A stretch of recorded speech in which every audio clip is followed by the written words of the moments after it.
Hello， 大家好，我是塔塔。一到冬天就想要来吃点疗愈的食物，人的天性就是喜欢储存食物好过冬。今天就来跟大家分享这道储存热量好过冬的奶酱蘑菇鲑鱼焗烤饭。喜欢奶酱焗烤的朋友一定要试试哦。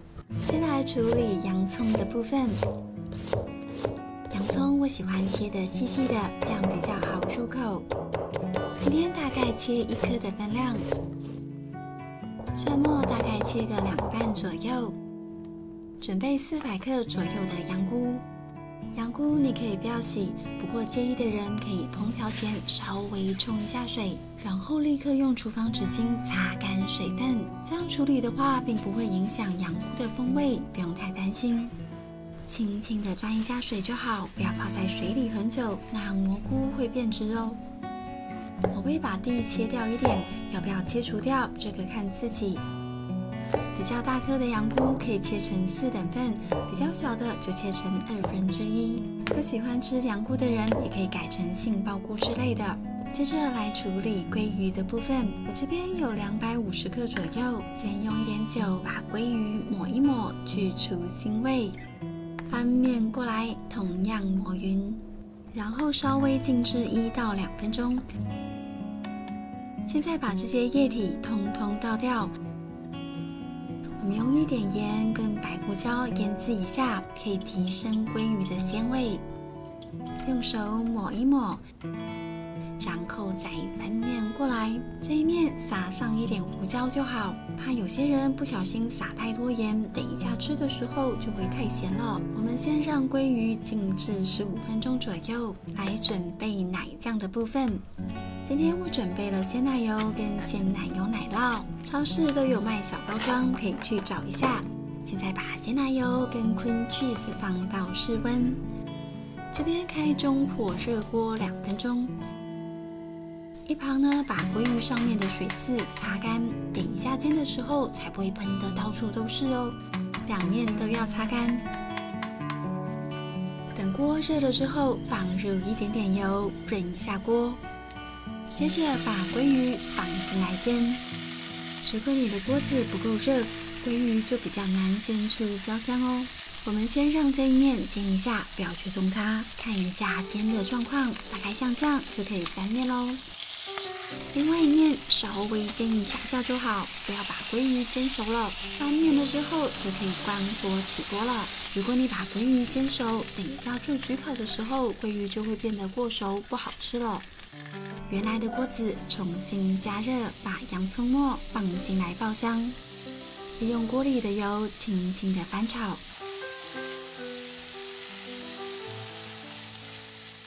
等到洋葱炒到半透明的样子，放一些奶油进来，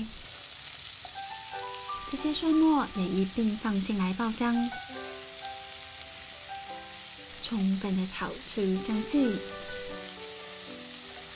来一点点盐跟黑胡椒调味，手边如果有香芹的话，也可以放一点进来。继续的炒到洋葱熟透，这时候把所有的羊菇统统的放进来，充分的跟锅里的洋葱拌炒出香气。羊菇一开始体积看起来比较大，等一下熟了就会明显缩小很多。渐渐的，你会看到羊菇开始脱水，产生水蒸气。这里不要炒得太干，可以保留一些水分，等一下做焗烤的时候才不会干巴巴的。好了，这样就可以起锅了。准备几个烤饼来做焗烤，底层的部分我会铺上薄薄一层的饭，饭的量不要太多，薄薄1层就好。接着把刚刚炒好的羊菇铺上来，这些量大概可以做4人份。把鲑鱼摆上来，鲑鱼的量呢，你可以放2片、3片，随你高兴。这边就先进行到这里。来处理奶酱的部分，先把 cream cheese 放到盆子里，接着把鲜奶油倒进来，用打蛋器或者汤匙把两者混合均匀。这个跟白酱做法不太一样，白酱有淀粉，奶酱没有。把奶酱混合到像这样滑顺的状态就可以了。你可以试试看看，现在的味道就很不错咯。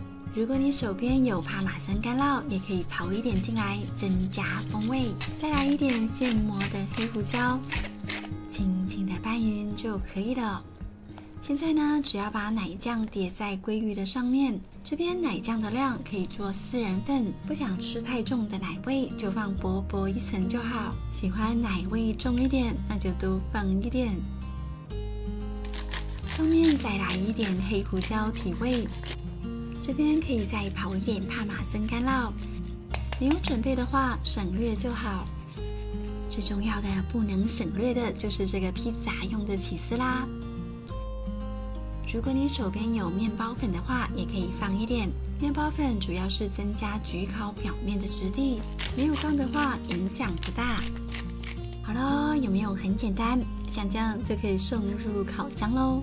记得烤箱要事先预热好。我们用230度烤15分钟左右，或者烤到起司表面呈现金黄色的样子。好了，超级简单又疗愈人心的奶酱蘑菇鲑鱼焗烤饭就完成啦！最后撒点香芹，装饰一下，美美的焗烤饭就可以上桌了。这道简单的蘑菇鲑鱼焗烤饭，主要是利用层层叠叠的方式，让最顶端的奶酱慢慢的渗透到盘底。它跟白酱的口感不太一样，白酱吃起来会湿湿黏黏的，这个焗烤饭的起司风味比较明显。听听这个焗烤的声音，感觉就超级好吃。好了，我已经忍不住要开动了。吃焗烤就像是挖宝一样，你永远不知道这一口会挖到什么料。好香好浓的起司奶酱风味，跟蘑菇鲑鱼简直一拍即合。就算是替换成干贝跟家人，一定也很好吃。好了，今天的影片就到这里。喜欢我的分享，记得帮我点赞跟订阅。那我们下次再见，拜拜。